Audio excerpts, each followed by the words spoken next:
ខេត្តបងនួនល្អងចាំស្ដាប់បងនឹងរាយរាប់ប្រាប់ស្រស់ចរណៃសូមពើចាំទុកក្រុងស្រុក8បសែនខាងក្ដីអរ៉ាល់ភ្នំស្រួចស្រុកគងពិសីដីសំដាច់សងជាដែនឧត្តមក្រុងខ្ពស់ត្រដួចក្រុងខ្មែរអតីត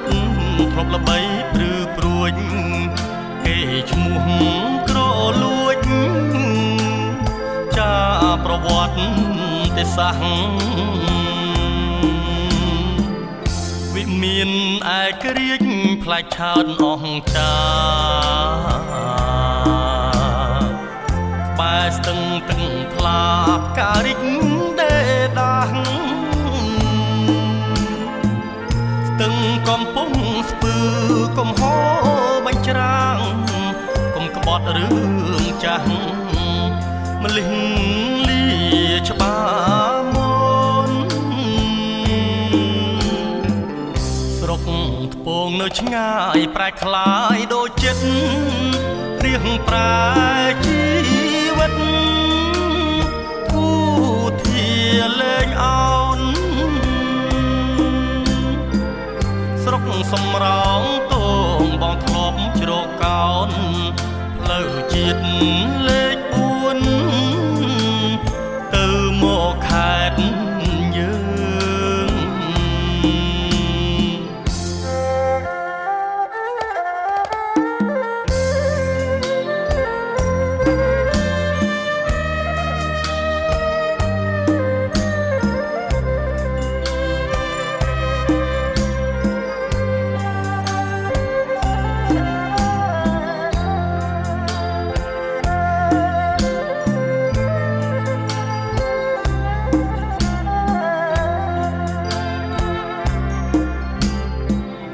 វិមាន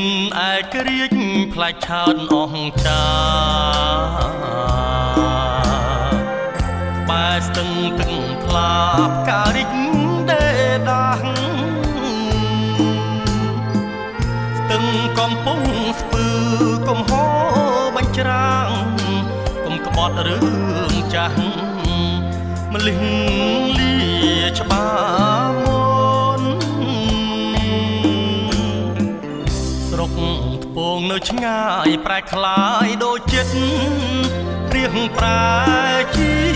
វិតធូធាលេងអោនស្រុកសំរោងទងបងធ្លាប់ជ្រកកោនផ្លូវជាតិលេខ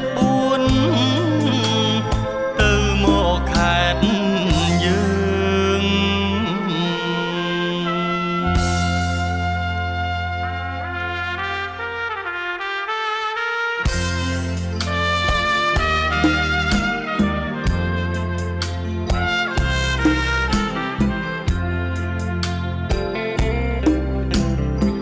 កំពុងស្ពឺខេត្តបងនួនល្អងចាំស្ដាប់បងនឹងរាយរាប់ប្រាប់ស្រស់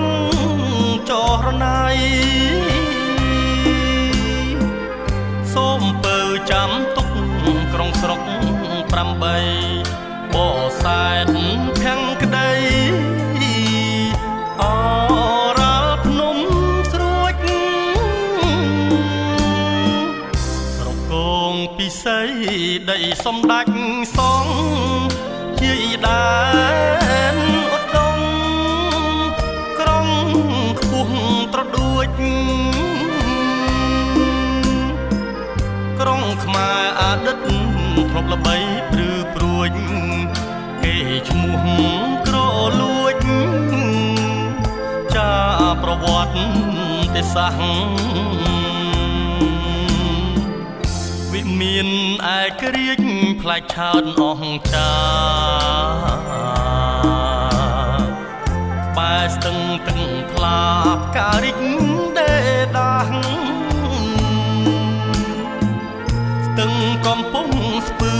កំហោបញ្ច្រាំងកុំក្បត់រឿងចាស់ម្លេះលាច្បាមុនស្រុកថ្ពងនៅឆ្ងាយប្រែคล้ายដូចចិត្តរៀងប្រែជីវិតធូធាលេងអោនស្រុកសំរោងទងបងធ្លាប់ជ្រកកោនផ្លូវជាតិលេ